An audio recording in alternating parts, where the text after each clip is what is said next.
ಸ್ವಾತಂತ್ರ್ಯ ದಿನಗಳಿಂದಲೂ ಕಾಂಗ್ರೆಸ್ಗೆ ಅಧಿಕಾರವೆಂದರೆ ವ್ಯಾಮೋಹ, ಸರ್ವಾಧಿಕಾರದ ಮೋಹ. ಕಾಂಗ್ರೆಸ್ಗೆ ಅಧಿಕಾರ ಇಲ್ಲದೆ ಹೋದರೆ ಅದು ಬೋನಿನಲ್ಲಿ ಬಿದ್ದ ಇಲಿಯಂತೆ ವಿಲವಿಲ ಒದ್ದಾಡಿ ಬಿಡುತ್ತೆ. ಹೀಗಾಗಿ ಅಧಿಕಾರ ಪಡೆಯಲು ಯಾವ ವಾಮ ಮಾರ್ಗವನ್ನಾದರೂ ಹಿಡಿಯಲು ಸಾಧ್ಯ ಎಂದು ಸ್ವತಃ ಸರ್ವಾಧಿಕಾರಿ ಇಂದಿರಾ ಅವರೇ ಕಾಂಗ್ರೆಸ್ಗೆ ನೀತಿ ಪಾಠವನ್ನ ಕಲಿಸಿದ್ದಾರೆ. ಇದನ್ನ ಬಹಳ ನೀಟಾಗಿ ಫಾಲೋ ಮಾಡಿದೆ ಕರ್ನಾಟಕ ಕಾಂಗ್ರೆಸ್. ಅಧಿಕಾರ ಕಳೆದುಕೊಂಡು ಇಂಗು ತಿಂದ ಮಂಗನಂತೆ ಆಗಿದ್ದ ಕರ್ನಾಟಕ ಕಾಂಗ್ರೆಸ್ ಹೇಗಾದರೂ ಮಾಡಿ ಈ ಬಾರಿ ಮತ್ತೆ ಗದ್ದುಗೆ ಏರಲೇಬೇಕೆಂಬ ದುರುದ್ದೇಶದಿಂದ ಆಯ್ಕೆ ಮಾಡಿಕೊಂಡ ವಾಮ ಮಾರ್ಗವೇ ಬೋಗಸ್ ಗ್ಯಾರಂಟಿ. ಈ ಮೂಲಕ ಜನರ ಕಣ್ಣಿಗೆ ಮಣ್ಣು ಎರಚೋದು.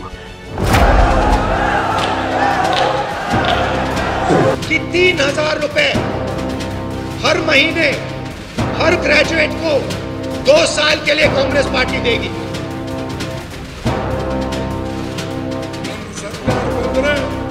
ಕೇವಲ 1.5 ವರ್ಷದಲ್ಲಿ ಆ 2.5 ಲಕ್ಷ ನೌಕರಿಯನ್ನ ಯುವಕರಿಗೆ ಕೊಡ್ತಾರೆ.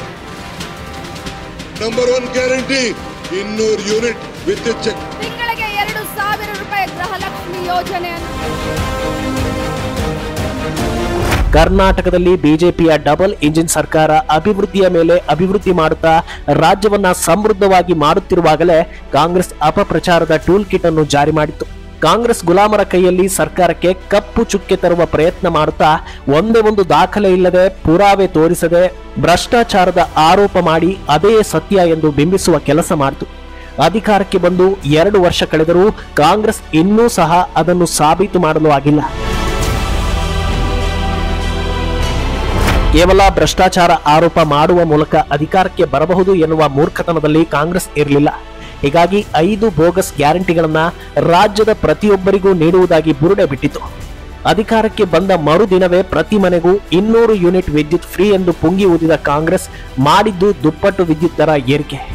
ಅಲ್ಲದೆ 200 ಯೂನಿಟ್ ಫ್ರೀ ಎಂದು ಕನಿಷ್ಠ ಬಳಕೆಯ ವಿದ್ಯುತ್ ಮಾತ್ರ ಫ್ರೀ ಎಂದು ಕಂಡೀಷನ್ ಮೇಲೆ ಕಂಡೀಷನ್ ಹಾಕ್ತು. ವಿದ್ಯುತ್ ದರ ಏರಿಕೆಯಿಂದ ಸಣ್ಣ ಮತ್ತು ದೊಡ್ಡ ಕೈಗಾರಿಕೆಗಳು ಹೊರ ರಾಜ್ಯಕ್ಕೆ ವಲಸೆ ಹೋದವು. ಪ್ರಧಾನಿ ಶ್ರೀ ನರೇಂದ್ರ ಮೋದಿ ನೇತೃತ್ವದ ಕೇಂದ್ರ ಸರ್ಕಾರ ನೀಡುತ್ತಿದ್ದ 5 ಕೆಜಿ ಅನ್ನಭಾಗ್ಯ ಅಕ್ಕಿ ಬಿಟ್ಟು ಕಾಂಗ್ರೆಸ್ ಅದರ ಜೊತೆ 10 ಕೆಜಿ ಅಕ್ಕಿಯನ್ನು ಪ್ರತಿಯೊಬ್ಬರಿಗೂ ಫ್ರೀಯಾಗಿ ನೀಡುವುದಾಗಿ ಪುಂಗಿ ಊದಿತು. ನಂತರ ಕೇಂದ್ರ ಸರ್ಕಾರದ 5 ಕೆಜಿ ಅಕ್ಕಿಯನ್ನೇ ತಮ್ಮದು ಅಂತ ಸಿದ್ದರಾಮಯ್ಯನವರು ಮೋದಿಯವರ ಅಕ್ಕಿ ಮೂಟೆ ಮೇಲೆ ತಮ್ಮ ಸ್ಟಿಕ್ಕರ್ ಅಂಟಿಸಿ ಇನ್ನುಳಿದ 5 ಕೆಜಿಗೆ ಮಾತ್ರ ಹಣ ನೀಡೋದಾಗಿ ಹೇಳಿ ಫಲಾನುಭವಿಗಳ ಕೈಗೆ ಖಾಲಿ ಚಂಬು ಕೊಟ್ಟರು. ಪ್ರತಿಯೊಬ್ಬ ಮನೆ ಒಡತಿಗೆ ಪ್ರತಿ ತಿಂಗಳು 2,000 ಗೃಹಲಕ್ಷ್ಮಿ ಹಣ ಹಾಕೋದಾಗಿ ಹೇಳಿದ್ದ ಸಿದ್ದರಾಮಯ್ಯ ಸರ್ಕಾರ ಕೊಟ್ಟಿದ್ದು ಮಾತ್ರ 3 ತಿಂಗಳು, ಆಮೇಲೆ ಕೊಟ್ಟಿದ್ದು ಖಾಲಿ ಚಿಪ್ಪು ಮಾತ್ರ. ಬರಾಕತ್ತಿಲ್ಲ ನೋಡ್ರಿ, ಏನ್ ಮಾಡ್ಬೇಕು ನಾವು ಅನ್ನಂಗಾಗಿತ್ತು. ಬಂದಿಲ್ರಿ, 3 ತಿಂಗಳು ಆತನ್ರಿ, ಬಂದಿಲ್ರಿ. ಕೊಡ್ತೇವಂತ ಎಲ್ಲಾ ಕೊಡ್ತೇವಂತ ಹಾಕಿಸ್ಕೊಂಡ್ ಬರ್ಬಿಡ್ರಿ, ಆದ್ರೆ ಯಾವ್ದು ಸರಿಯಾಗಿ ಮಾಡಾಕತ್ತಿಲ್ರಿ ಅವ್ರು. ಏನು ಯುವ ನಿಧಿ ಯೋಜನೆಯಡಿ ರಾಜ್ಯದಲ್ಲಿ ಒಬ್ಬ ಪದವೀಧರ ಯುವಕ ಕಾಂಗ್ರೆಸ್ನಿಂದ ಯುವ ನಿಧಿ ಪಡೆದುಕೊಂಡ ಸಾಕ್ಷಿಯನ್ನ ಕಾಂಗ್ರೆಸ್ ಸರ್ಕಾರವೇ ನೀಡಲು ಸಾಧ್ಯವಿಲ್ಲ. ಯಾಕಂದ್ರೆ ಅದು ಜಾರಿಗೆ ಬಂದಿಲ್ಲ. ಪ್ರತಿಯೊಬ್ಬ ಮಹಿಳೆಯರಿಗೆ ಶಕ್ತಿ ಯೋಜನೆಯ ಅಡಿ ಸಾರಿಗೆ ಬಸ್ನಲ್ಲಿ ಓಡಾಡಲು ಫ್ರೀ ಎಂದ ಕಾಂಗ್ರೆಸ್ ಮೇಲಿಂದ ಮೇಲೆ ಟಿಕೆಟ್ ದರ ಏರಿಕೆ ಮಾಡಿ ಗಂಡಸರ ಜೇಬಿಗೆ ಕತ್ತರಿ ಹಾಕಿತು. ಅಷ್ಟೇ ಅಲ್ಲದೆ ರಾಜ್ಯದ 4 ಸಾರಿಗೆ ನಿಗಮಗಳಿಗೆ ನೀಡಬೇಕಾದ ಅನುದಾನ ನೀಡದೆ ನಿಗಮಗಳನ್ನ ಬರಬಾದ್ ಮಾಡಿ ಹಾಕಿದೆ. ಇಂದು ಸರಿಯಾದ ಸಮಯಕ್ಕೆ ಒಂದೇ ಒಂದು ಸರ್ಕಾರಿ ಸಾರಿಗೆ ಬಸ್ಗಳು ರಸ್ತೆಗೆ ಇಳಿತಾ ಇಲ್ಲ. ಡಕೋಟಾ ಬಸ್ಗಳು ರಸ್ತೆಯಲ್ಲಿ ನಿಲ್ಲುತ್ತಿರುವುದನ್ನ ಜನ ನೋಡ್ತಾ ಇದ್ದಾರೆ.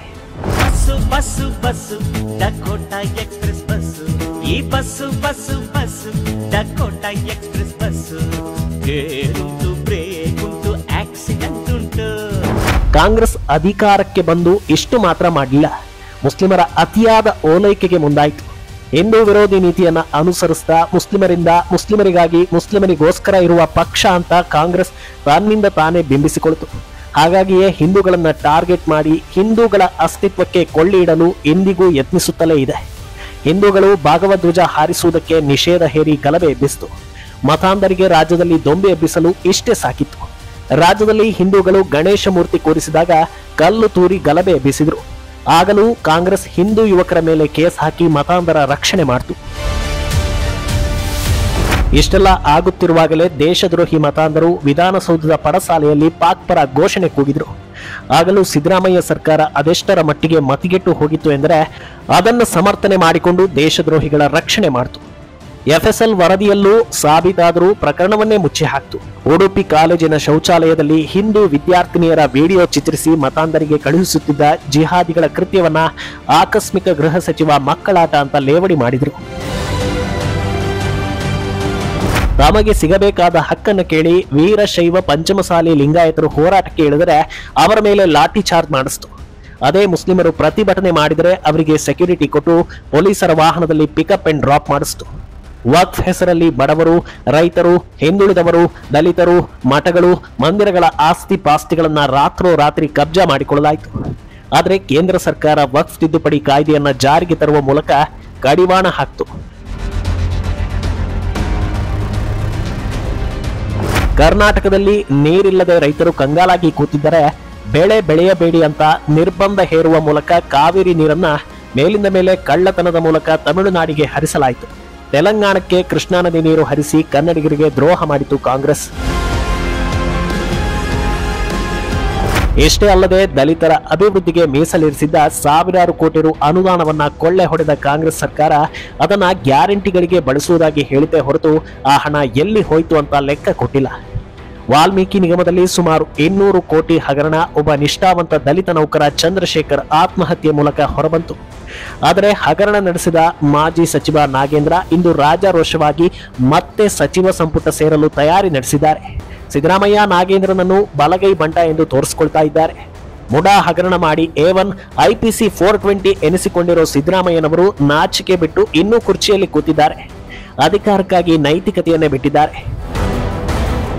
ನೀರು, ಹಾಲು, ಆಲ್ಕೋಹಾಲು, ಕಸ, ನೋಂದಣಿ, ಆಸ್ತಿ ತೆರಿಗೆ, ಪೆಟ್ರೋಲ್, ಡೀಸೆಲ್, ಬಸ್ ದರ ಸೇರಿದಂತೆ A to Z ಬೆಲೆ ಏರಿಕೆ ಮಾಡುವ ಮೂಲಕ ಕನ್ನಡಿಗರ ಜೇಬಿನಿಂದ ಕಾಂಗ್ರೆಸ್ ಹಗಲು ದರೋಡೆ ಮಾಡ್ತಾ ಇದೆ.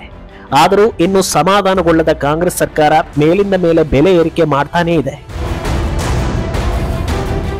ಕಲೆಕ್ಷನ್ ಕಮಿಷನ್ ದುರಾಸೆಗೆ ಬಿದ್ದಿರುವ ಸಿದ್ದರಾಮಯ್ಯ ಸರ್ಕಾರ ಕರ್ನಾಟಕವನ್ನ ಅಭಿವೃದ್ಧಿ ಶೂನ್ಯ ರಾಜ್ಯವನ್ನಾಗಿ ಮಾಡಿ ದಿವಾಳಿ ಮಾಡಿದೆ. ಭ್ರಷ್ಟಾಚಾರದ ವಾಮ ಮಾರ್ಗ ಹಿಡಿದು ಅಧಿಕಾರಿಗಳು ಗುತ್ತಿಗೆದಾರರನ್ನ ನಿರಂತರವಾಗಿ ಪೀಡಿಸುತ್ತಾ ಬಲಿ ಪಡಿತಾ ಇದೆ. ರಾಜ್ಯದಲ್ಲಿ ಕಾನೂನು ಸುವ್ಯವಸ್ಥೆ ಸಂಪೂರ್ಣ ಹದಗೆಟ್ಟಿದ್ದು ಸ್ತ್ರೀ ಪೀಡಕರ ರಾಜ್ಯವೆಂದು ಕರೆಸಿಕೊಂಡಿದೆ. ದಿನಕ್ಕೆ ಒಬ್ಬರಂತೆ ಬಾಲಕಿಯರು, ಯುವತಿಯರು, ಮಹಿಳೆಯರು, ವೃದ್ಧೆಯರ ಮೇಲೆ ಅತ್ಯಾಚಾರಗಳು ನಡೆಯುತ್ತಿವೆ. ಕೊಲೆ ಸುಲಿಗೆ ಕರ್ನಾಟಕದಲ್ಲಿ ಕಾಮನ್ ಎನ್ನುವಂತಾಗಿದೆ. ಮತಾಂಧರು ಗೋಮಾತೆಯ ಕೆಚ್ಚಲಿಗೆ ಬ್ಲೇಡ್ ಹಾಕುವ ಘಟನೆಗಳು ಪದೇ ಪದೇ ಮರುಕಳಿಸ್ತಾ ಇದ್ರು ಅಸಮರ್ಥ ಗೃಹ ಸಚಿವ ಅವರಿಗೆ ಮಾನಸಿಕ ಅಸ್ವಸ್ಥ ಪಟ್ಟ ಕಟ್ಟುತ್ತಿದ್ದಾರೆ. ಮತಾಂಧರಿಂದ ಹಿಂದೂಗಳ ಹತ್ಯೆ ನಡೀತಾ ಇದೆ. ಕಾಂಗ್ರೆಸ್ ಅಧಿಕಾರಕ್ಕೆ ಬಂದು ಇಷ್ಟೆಲ್ಲ ದುರಾಡಳಿತ ನಡೆಸಿ ಇಂದು 2 ವರ್ಷದ ಸಾಧನೆಯ ಸಮಾವೇಶ ಮಾಡಲು ಮುಂದಾಗಿದೆ. ಕಾಂಗ್ರೆಸ್ ರಾಜ್ಯದಲ್ಲಿ ಮಾಡಿರುವ ಒಂದೇ ಒಂದು ಸಾಧನೆಯನ್ನ ತಾಕತ್ತಿದ್ದರೆ ತೋರಿಸಲಿ. ಮಾಡಿದ್ದು ಅನಾಚಾರ, ಅತ್ಯಾಚಾರ, ಭ್ರಷ್ಟಾಚಾರ ಇವುಗಳನ್ನ ಸಮಾವೇಶದ ಮೂಲಕ ಸಂಭ್ರಮಿಸುತ್ತಿರುವ ಕಾಂಗ್ರೆಸ್ ಮೂರನ್ನು ಬಿಟ್ಟಿದೆ.